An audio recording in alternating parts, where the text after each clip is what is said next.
बाबा, दार्जिलिंग बहुत अच्छी जगह है ना? बहुत अच्छी है बेटी, और बहुत ऊंची भी।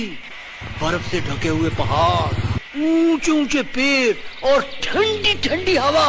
बस तो फिर मजा आ जाएगा दार्जिलिंग।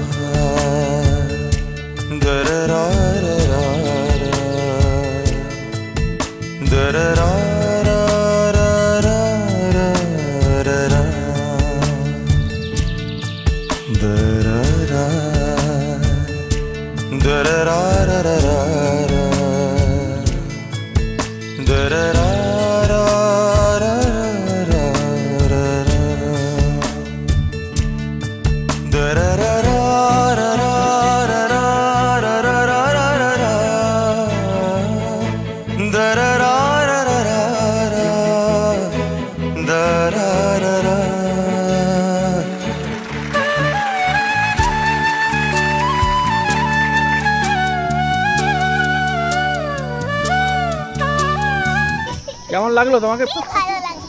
তাই? মজা পেয়েছো? অনেক মজা, অনেক। আবার আসতে চাও এখানে?